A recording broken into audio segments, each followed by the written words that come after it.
The summer heat sat heavy over Harbor Fig Park, the kind that made the air taste like hot concrete and old grass. Darian Cole hadn't moved from the bench in 20 minutes. The iced coffee in his hand had long stopped being cold, the plastic cup sweating through his fingers, his linen shirt damp against the small of his back. Across the path, his son Milo was chasing pigeons near the fountain, laughing at nothing in particular. That was when the three girls appeared.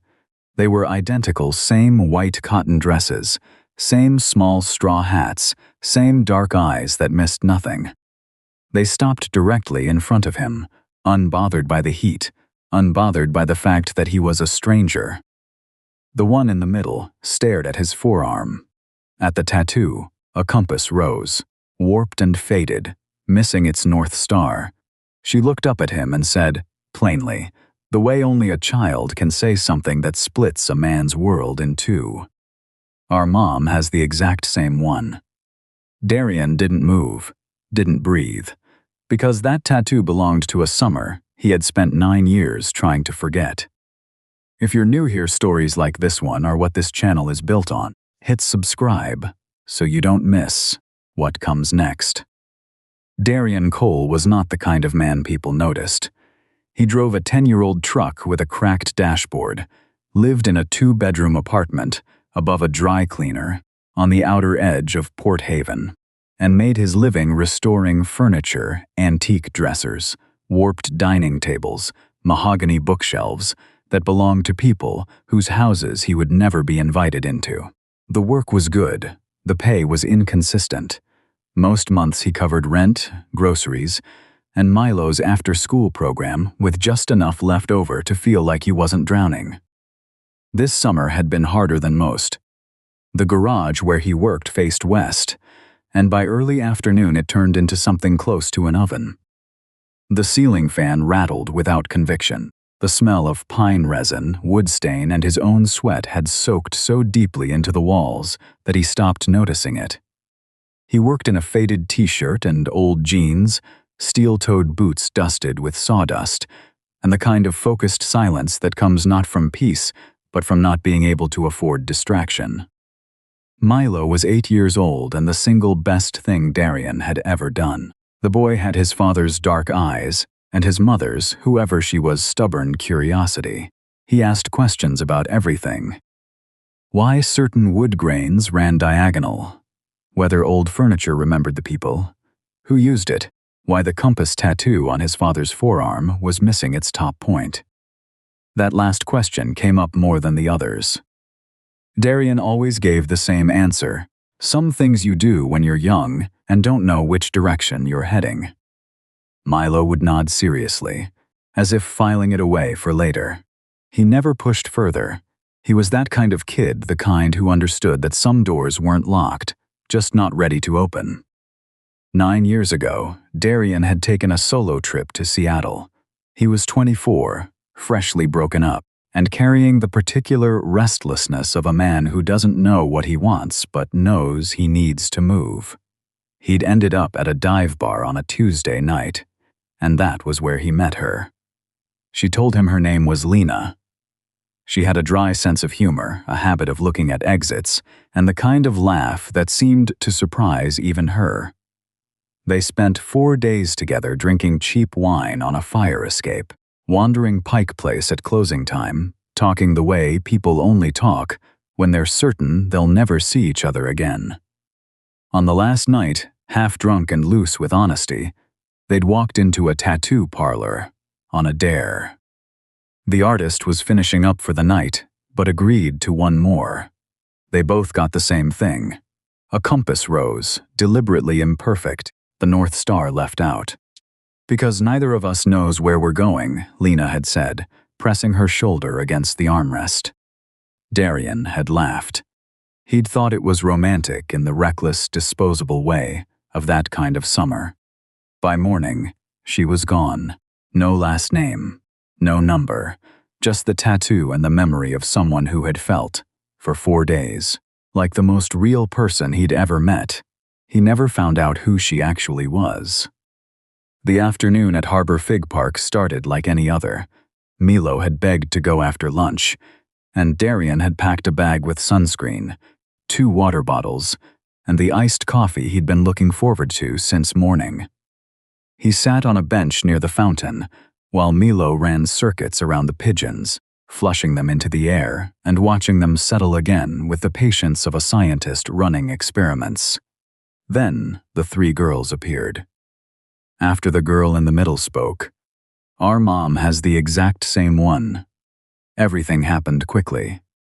A woman came rushing down the path, breathless and flustered, grabbing all 3 girls by their shoulders and pulling them back. She was young, professionally dressed, clearly an employee of some kind. A nanny, Darian guessed.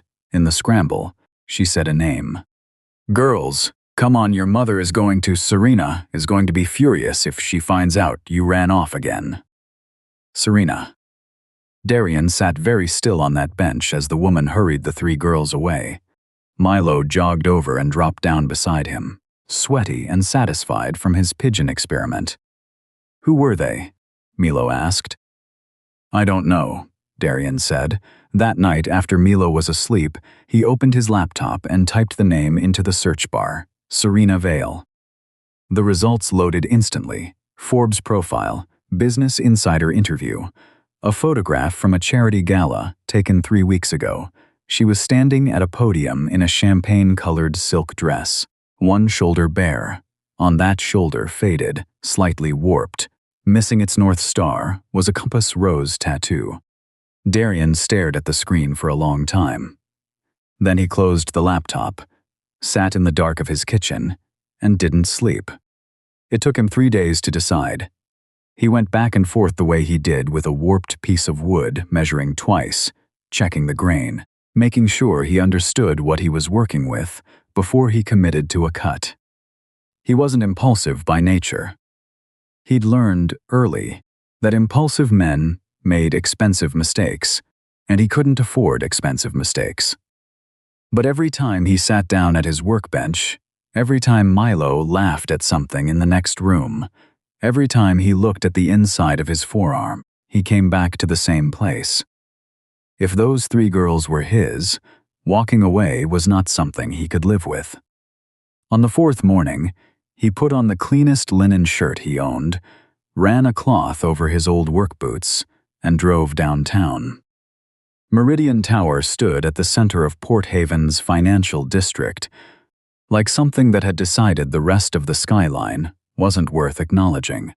All glass and pale stone, it caught the summer sun and threw it back twice as hard.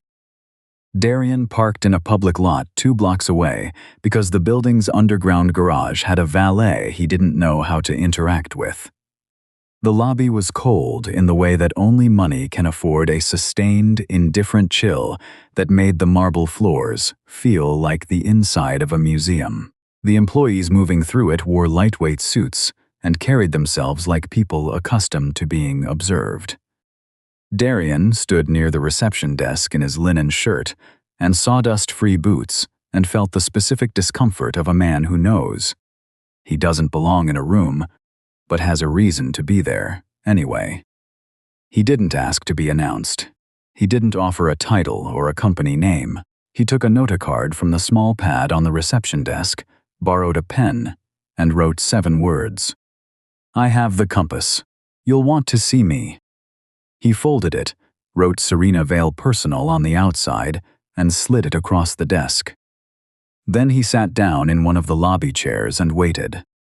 40 minutes later, a young man in a gray suit appeared and told him a Miss Vale would see him on the 31st floor. She was standing when he walked in. The office was large and faced south. The whole city spread out behind her through floor-to-ceiling glass. She wore a sleeveless cream suit, hair pulled back tight, the kind of composed expression that people spend years constructing. She looked like Serena Vale, CEO, completely and without remainder, but her hands, Darian noticed, were very still at her sides, the stillness of someone who had made a decision to be still. "Mr. Cole," she said. Not a question. "Darian's fine." She didn't invite him to sit. He sat anyway in the chair across from her desk, and rested his forearms on his knees, the compass tattoo faced up. Her eyes moved to it, just for a second, then back to his face. "How much?" she asked. The words landed flat and practical, the way she'd probably said them 100 times before to 100 different problems that turned out to have a number attached. Darian felt the insult move through him. He let it pass. "I'm not here for money," he said. "I'm here because 3 little girls recognized this tattoo and told me their mother has the same one, and I need to know if that means what I think it means." Something shifted in her face so briefly. He almost missed it. She moved behind her desk and sat down, as if the furniture between them was a necessary structure. "You don't understand how these things work," she said. "My daughters are visible. They have been since the day they were born. Every journalist, every competitor, every person with a grievance against this company has considered them a potential angle. You showing up here with a tattoo story is not. Is it true?" The room went quiet. Serena looked at him. He looked back. Neither of them moved. "Is it true?" he asked again. Quiet, no anger. Just the question sitting there between them, taking up all the air. Her jaw tightened. She picked up the pen on her desk and held it without writing anything. "You should have called ahead properly," she said. "I didn't have your number. I never did." That landed. He watched it land. She set the pen down carefully, like she was buying herself 3 more seconds, and then she looked out the window at the city she'd built her life inside. She didn't answer, but she didn't ask him to leave either. She made him wait another 10 minutes while she took a call. He didn't mind. He sat in the chair and looked at the city through the glass and thought about the fact that somewhere in this building, or in one of the cars in the street below, or in whatever expensive house she kept her life inside, there were 3 little girls who had his eyes. When she came back, she closed the office door behind her. She didn't sit behind the desk this time. She stood near the window, arms crossed, looking out rather than at him. "They're yours," she said. Just like that. No preamble, no condition attached. The words dropped into the room like something heavy set down after a long carry. Darian didn't speak. He wasn't sure he could. "Alara, Brenna, and Sutton," Serena continued, her voice flat with the effort of control. "They turned 7 in March. They know they have a biological father. They don't know who he is. 7 years, 7 birthdays, 7 Christmases, first days of school, first lost teeth, first nightmares, all of it already gone. Already lived without him. Already stored away in memories. He had no part of. He pressed the heels of his hands against his knees and breathed. "Why didn't you find me?" She turned from the window. "I didn't know your last name. I knew Darian. I knew Port Haven was where you were from. That's all. That's not nothing." "No," she said, "it's not nothing, but I was 23 years old. My father was in the hospital, and the company was 6 weeks from going under. And then there were 3 of them, instead of 1. And I was doing it alone and—" She stopped, recalibrated. The CEO mask slipped back into place, smooth and practiced. "I made decisions," she said. "I'm not going to stand here and pretend they were all right, but I made them, and my daughters are healthy and safe and loved. And I need you to understand that before you decide what you think of me." Darian looked at her for a long moment. She had been Lena once, the woman on the fire escape with the cheap wine and the unsurprised laugh. He could still see traces of her in the way. Serena held herself. When she thought no one was watching, slightly braced, like she was always half expecting the floor to shift. "I don't think badly of you," he said. "I think you were scared. I think you're still scared. And I think somewhere along the way you convinced yourself that controlling everything was the same as protecting everything." Her chin lifted slightly. "And you think you know me well enough to say that?" "No," he said. "But I know what the tattoo meant, and I know it wasn't the kind of thing either of us did with someone we didn't trust." The room went quiet again, but it was a different kind of quiet this time. Less like a standoff, and more like two people standing at the edge of something large, figuring out how far it drops. "What do you want, Darian?" she asked, genuinely this time, not the transactional version of the question she'd opened with. "I want to know them," he said. "I don't want your money. I don't want a custody arrangement or a press release, or anything that requires a lawyer in the room. I just want to be a fact in their lives, a true one. It's not that simple. They have a life, a structured, protected life. I can't just introduce a stranger." "I'm not a stranger," he said. "I'm the other half of where they came from." Serena looked at him. The mask slipped again, not completely, just enough he saw the exhaustion underneath it, the years of making every decision alone, of turning every vulnerability into a wall, of confusing safety with control. "I need time," she said finally. "I'm not going anywhere." She nodded once, slowly, as if the nod cost her something. Then she straightened, smoothed the front of her jacket, and moved back toward her desk. "I'll be in touch," she said. "Through your assistant?" A beat, no. Directly.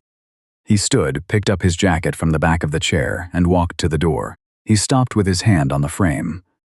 "For what it's worth," he said, without turning around. "I would have shown up. Back then, if I'd known, I would have shown up." He didn't wait for her response. He walked back through the marble lobby, back out into the white summer heat, and stood on the sidewalk for a moment, with his eyes closed, the sun pressing flat against his face. 7 years, he hadn't known. He couldn't have known, but the weight of it settled into him anyway, the way grief does not all at once, but slowly, like water finding its level. He walked back to his truck and drove home to his son. The call Darian had been waiting for didn't come. Instead, 4 days after the meeting at Meridian Tower, a black car pulled up outside his garage at noon on a Tuesday. Serena Vale stepped out onto the cracked concrete of his driveway, wearing ivory silk and wide-leg trousers and sunglasses that probably cost more than his truck payment. He understood, watching her walk toward him, why she'd come in person. She was a woman who made decisions by reading rooms, and she needed to read his before she gave him anything more. The garage was at its worst. The heat pressed down through the corrugated metal roof and rose back up from the concrete floor. The ceiling fan turned with the slow, grinding effort of something that had been asked to do too much for too long. 3 cabinet doors were laid out across sawhorses, half stripped, smelling strongly of chemical stripper and old lacquer. Milo was sitting on an overturned crate near the back wall, carefully sanding a small block of scrap wood his father had given him. He looked up when the shadow fell across the entrance. He looked at the woman, then at his father, then back at the woman with the particular patience of a child who has learned that adults sometimes need a moment before they explain themselves. "Hey," he said simply, and went back to sanding. Serena stepped inside. She removed her sunglasses and looked around the garage, the way people look at foreign countries with observation and the awareness that they don't fully understand the rules. Then she reached into her bag and placed a thick manila envelope on the corner of Darian's workbench. He opened it. A confidentiality agreement, 12 pages, and a check, $2 million. The terms were clean and airtight.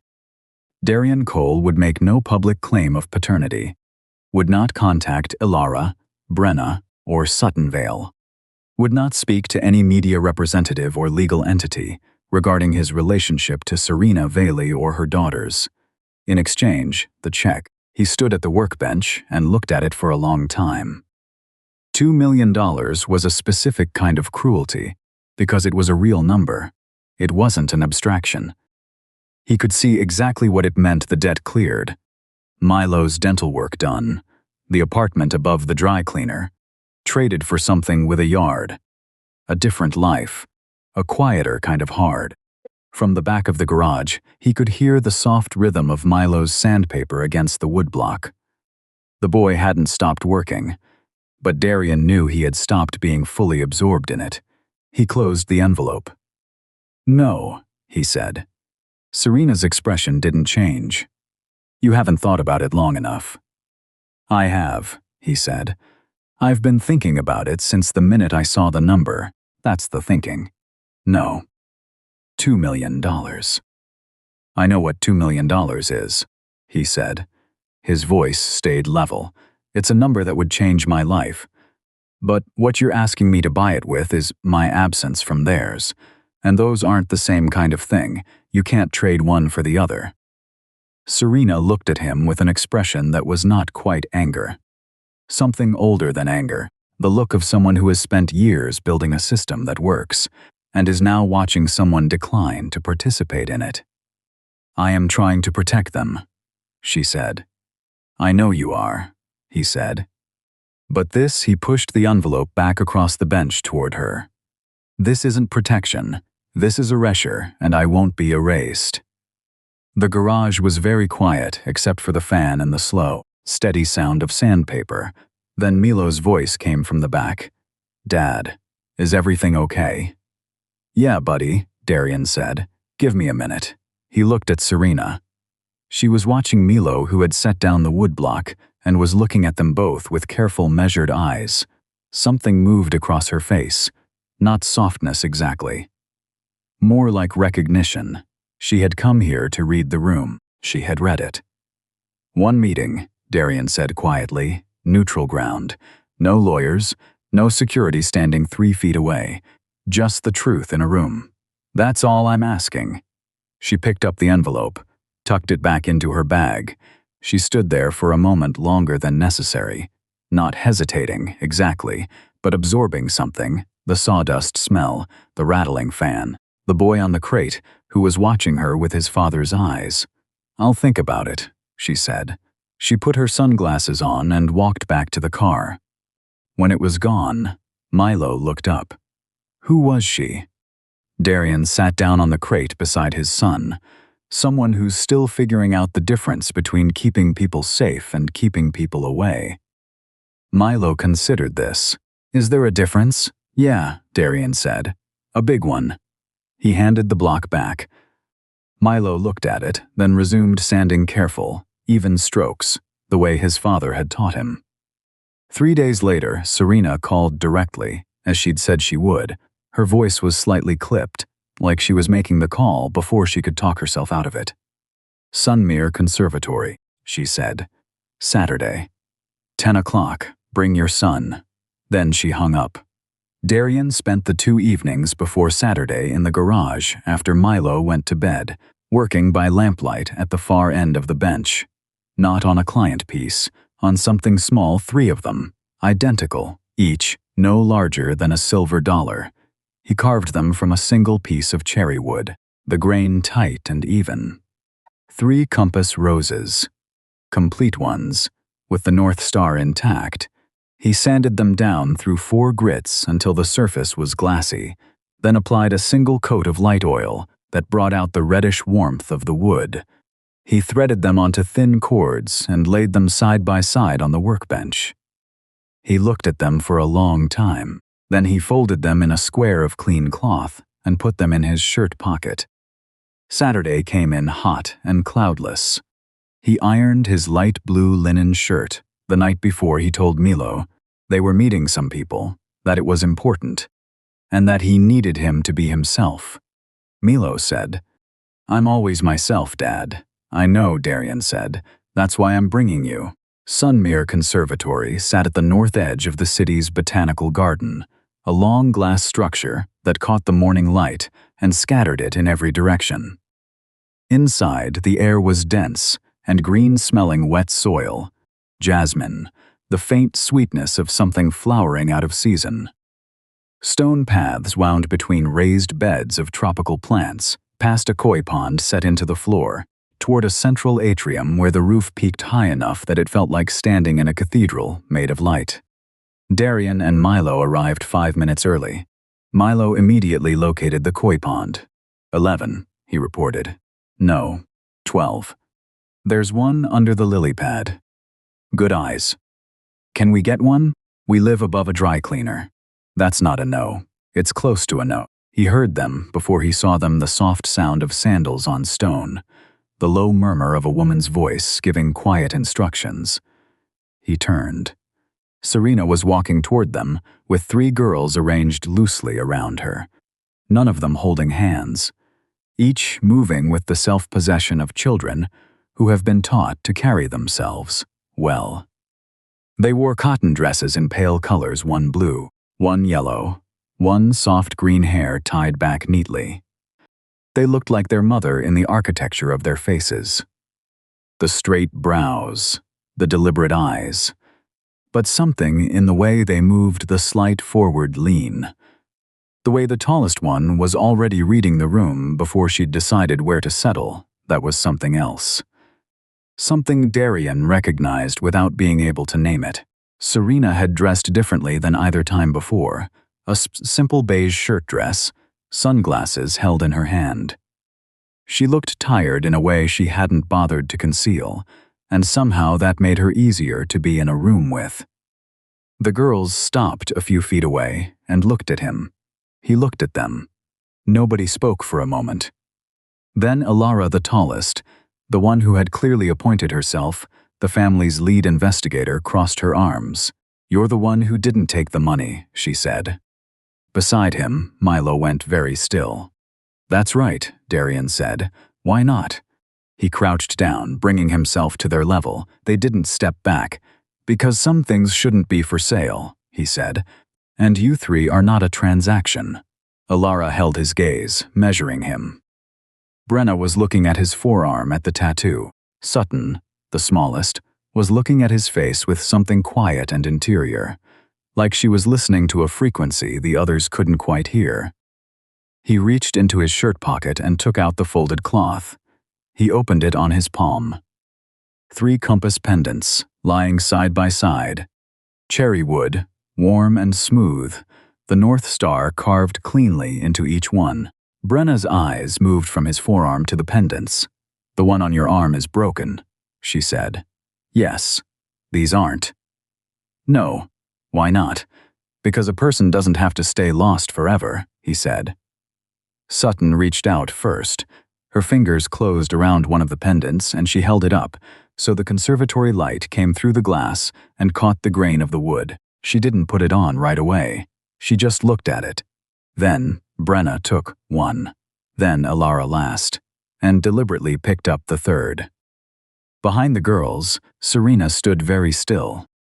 Darian didn't look at her, but he felt the shift in the room the way you feel a change in air pressure, something that had been held tight for a long time beginning, slowly, to ease. Milo had drifted back to the koi pond. He was crouched at the edge watching the fish. 3 girls with compass pendants, a father who had showed up. An equation he didn't have all the variables for yet, but he was patient. He would work it out. "There's 12 koi," he said. To no one in particular. One of them is hiding. It was such a plain, specific, utterly ordinary thing to say that it broke the room open. Alara looked at him, then at her sisters. Then something in her face unlocked, not a full smile, not yet, but the thing that comes just before one, and she walked over to the edge of the pond to see for herself. Brenna followed. Sutton, pendant now looped around her neck, followed last. Darian stood up and turned around. Serena was still in the same spot, watching her daughters crouch at the edge of the koi pond beside a boy they had never met. Milo was pointing at something beneath the surface, and Brenna was leaning so far forward that Serena instinctively took half a step toward her before stopping herself. She stopped herself. Darian noticed that. He didn't say anything about it. He walked over and stood beside her, both of them looking at the 4 children at the pond's edge. She almost fell in. Serena said quietly. "Milo would have caught her," Darian said. "He's good in a crisis." The corner of Serena's mouth moved. Not quite a smile, but the shape that comes before one. At the pond, Brenna was standing up and brushing off her knees with the satisfied air of a problem solved. Alara was asking Milo something. He was answering with his hands, the way he did when he was explaining something he found genuinely interesting. Sutton was still crouched, watching the fish, the pendant at her collarbone, catching the light. "She doesn't talk much," Serena said, watching Sutton. "Neither do I," Darian said, "most of the time." Serena glanced at him sideways.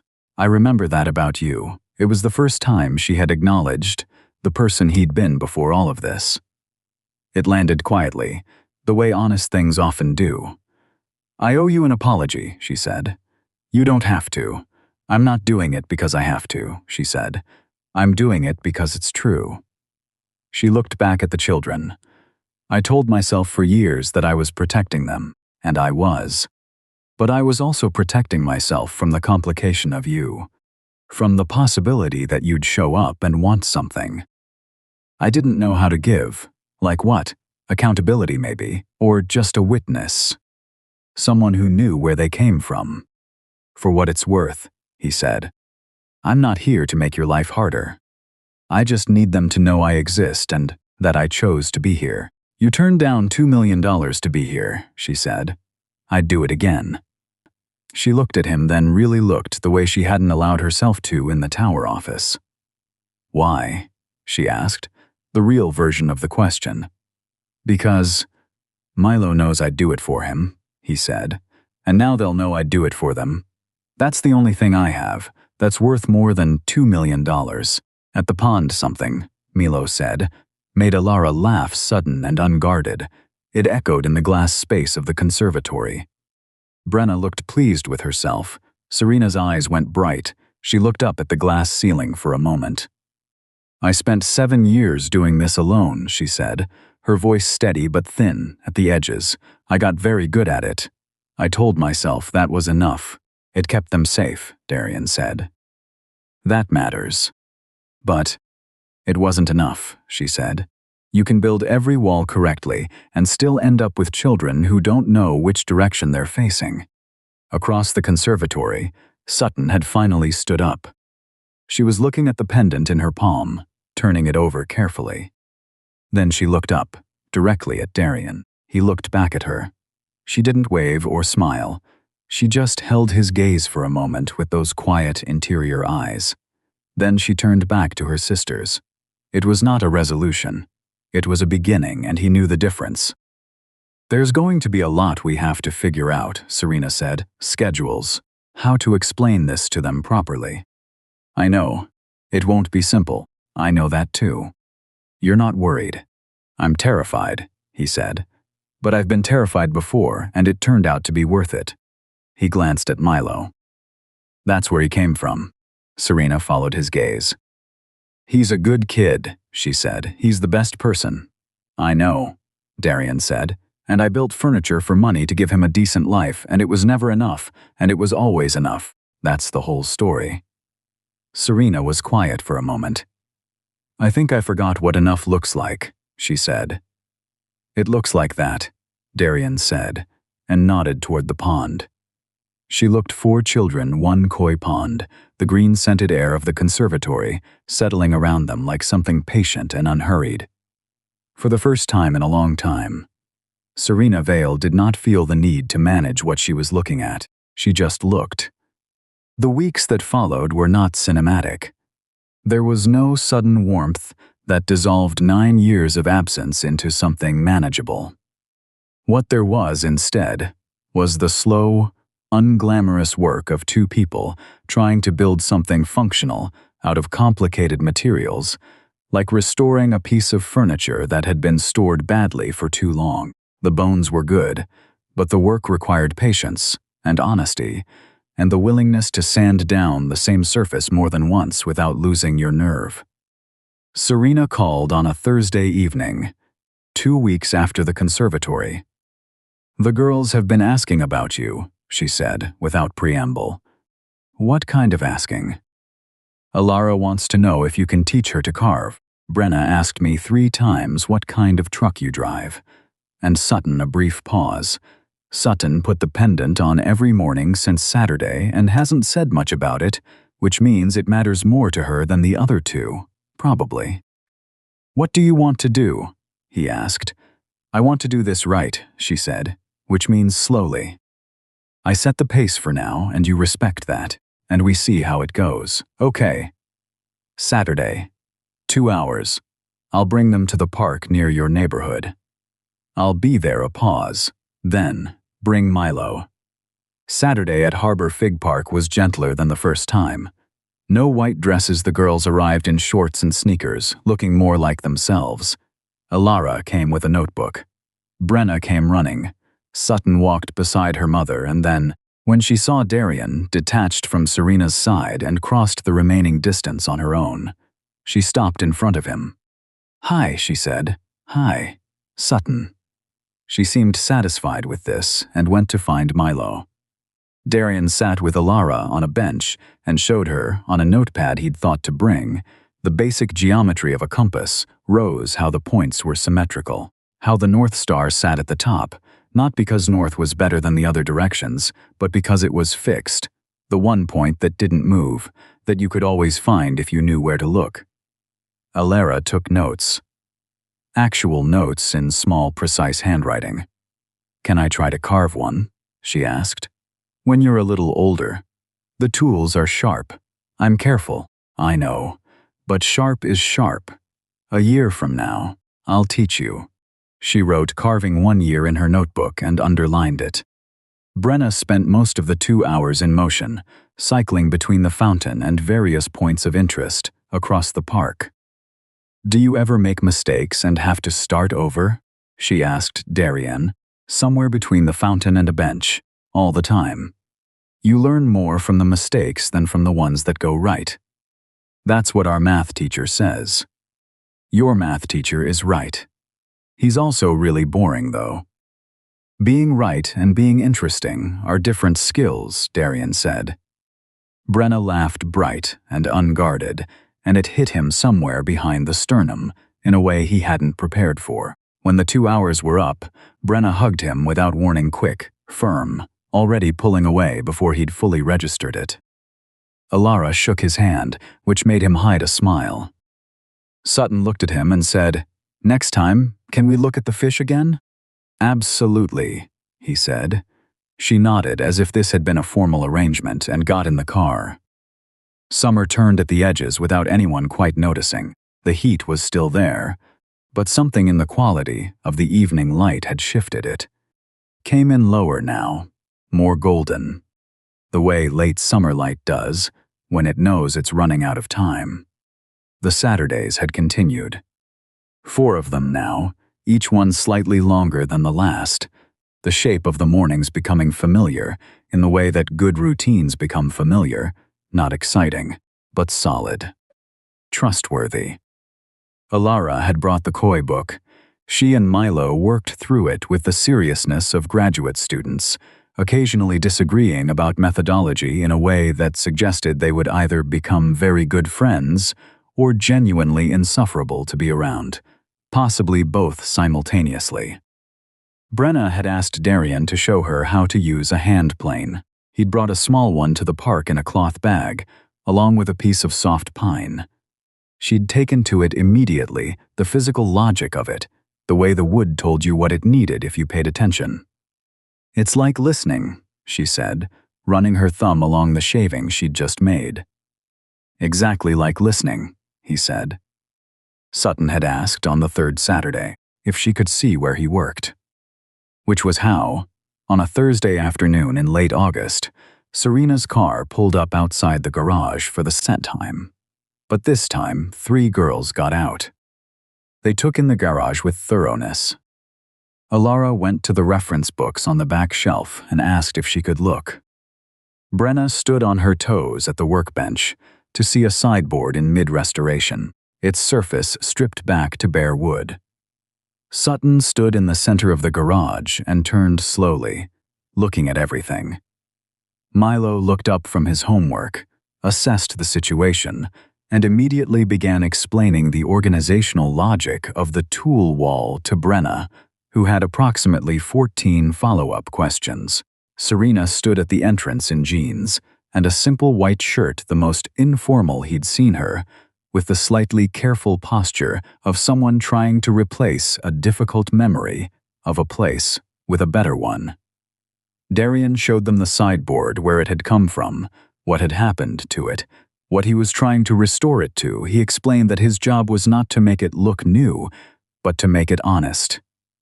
To bring back what it actually was, rather than covering it with something it wasn't. Sutton listened to all of it without moving. Then she said, "Is that what you're doing with us?" The garage went quiet. "I'm trying to," he said carefully. "I can't fix the years I wasn't here. What I can do is work with what's real and be honest about what I'm doing." Sutton looked at the sideboard, then at him. "Okay," she said, and went back to looking at the tool wall. Behind him, Darian heard Serena exhale slow and quiet, like someone releasing something they'd been holding for a very long time. They stayed for 90 minutes. By the end, Brenna had talked Milo into a demonstration of the hand plane.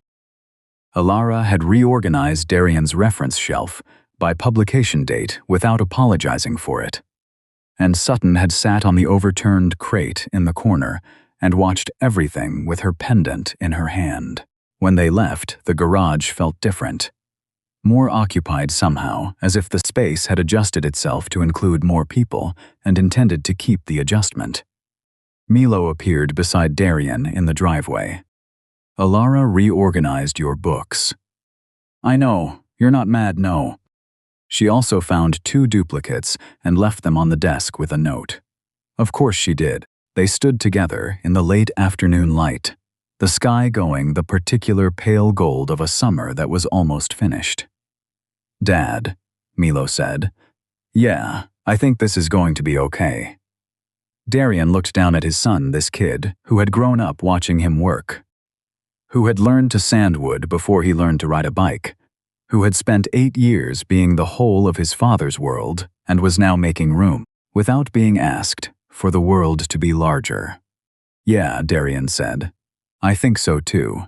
He put his hand on Milo's shoulder, and they went inside, the compass on his forearm catching the last of the evening light as the door closed behind them.